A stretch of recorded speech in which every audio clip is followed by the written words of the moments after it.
인간이 모든 고뇌와 고통을 지옥으로 보내버린 천국에는 무료함밖에 남아있지 않다.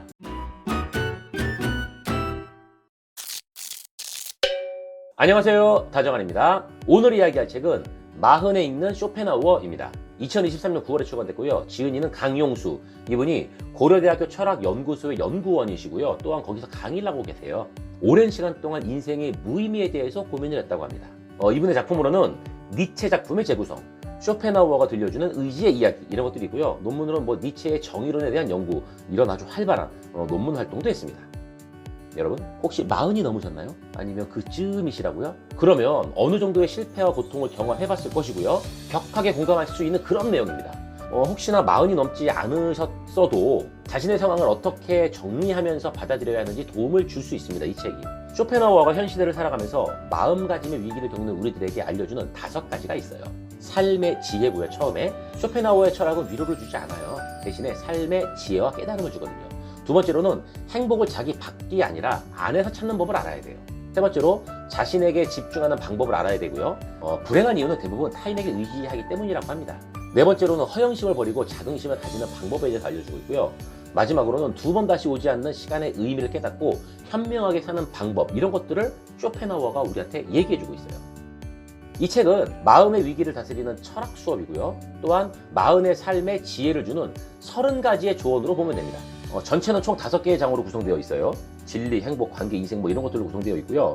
보시는 바와 같이 1장, 마흔, 왜 인생이 괴로운가? 2장, 왜 있는 그대로 인정해야 하는가? 3장, 무엇으로 내면을 채워야 하는가? 4장, 어떠한 사람으로 살아가야 되는가? 5장, 어디에서 행복을 찾아야 되는가?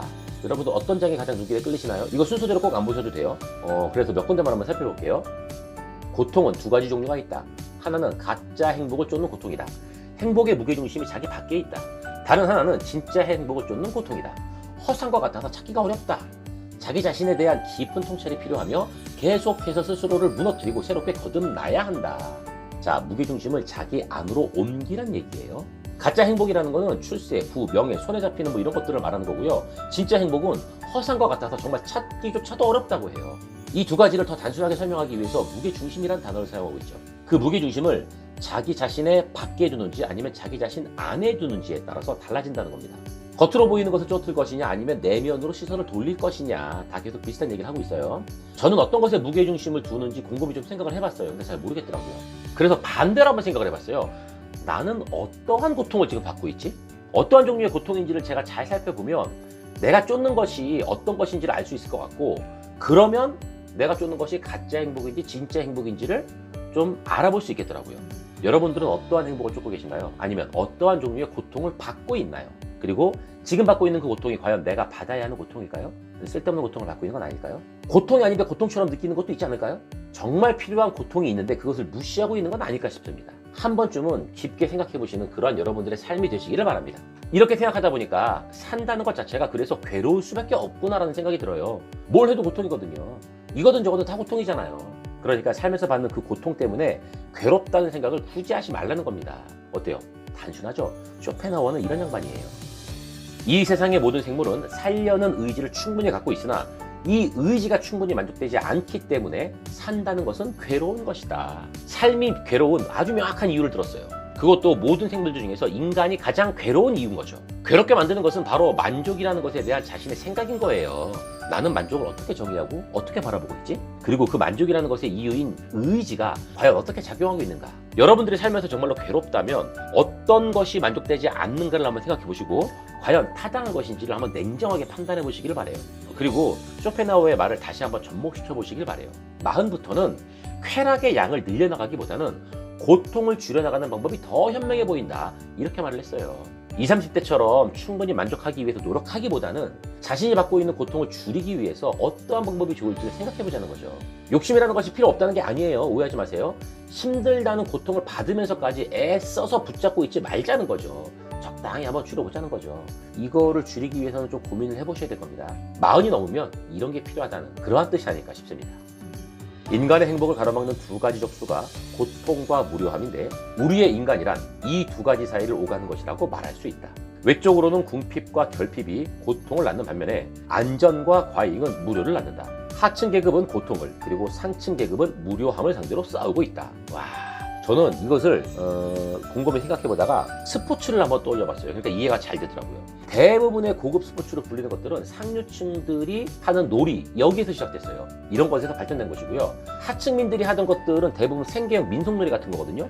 그래서 그렇게 큰 인기도 없었어요. 스포츠는 지금도 그 인기가 어마어마하잖아요. 우리에게 묻는다면 궁핍과 결핍보다는 과잉에 따른 무료함을 선택할 것 같죠. 저도 궁핍보다는 과잉을 선택할 것 같긴 하지만, 근데 여기에는 함정이 있습니다. 저는 그렇게 생각했어요. 반드시 궁핍, 결핍 또는 무료함 중에서 하나만 가져야 되는 건 아니란 말이에요. 선택지가 둘만 있는 건 아니에요. 두 가지를 적절히 가지고 있어야 인간은 살아갈 수 있다고 하거든요. 지금까지 내용을 다시 한번 정리를 해보면 풍족하지 않으면 궁핍해서, 그리고 풍족하면 권태로워서 끝없는 욕망을 채우지 못해서 시달리는 게 인간이다. 인간의 욕심이란 끝이 없어요. 이렇게 살지 마세요. 그리고 너무 괴로워하지 마시고요. 다음이에요. 성공하고 싶다면 원하는 바를 가져라. 그리고 행복하고 싶다면 가진 것을 즐겨라. 이야, 혹시 성공과 행복을 구분할 줄 아세요? 이 정말 헷갈리지 않나요? 우리가 착각하는 것이 바로 이 부분이에요. 성공을 하면 행복해질 거라는 생각. 이게 가장 큰 착각인 거죠. 그래서 원하는 바를 가지는 성공이라는 것하고 가지는 것을 즐기는 행복이라는 것을 혼돈해요. 자꾸 헷갈려 해요. 행복을 원하면서 성공하기 위한 노력을 하고 있는 셈인 거죠. 성공도 하기 힘들고 행복해지기도 쉽지 않아요. 근육을 만들고 싶어 하면서 다이어트를 한다고 해야 될까요? 이 비유가 맞는지 모르겠지만 아무튼 이렇게 이해할 수도 있어요. 이렇게 살기 때문에 성공도 제대로 못하고 행복하게 살지도 못하는 사람들이 진짜 지금 많아지고 있어요. 그런데 오해하지 마세요. 결코 현실에 안주하면서 살라는 그런 뜻은 아니에요. 내가 노력을 하는 대상이 어떠한 것인지, 성공인지 행복인지 제대로 알아야 한다고 강조를 하고 싶은 거니까요. 이거 구분만 제대로 해도 저는 반은 성공했다고 생각합니다. 다음이에요. 인간이 모든 고뇌와 고통을 지옥으로 보내버린 천국에는 무료함밖에 남아있지 않다. 와, 저는 천국을 이렇게 해석하시는 분 처음 봤어요. 천국은 고통과 고뇌를 모두 지옥으로 보내서 없애버렸기 때문에 천국에는 결국 무료함밖에 남아있지 않다는 건데, 와, 정말 신박하지 않나요?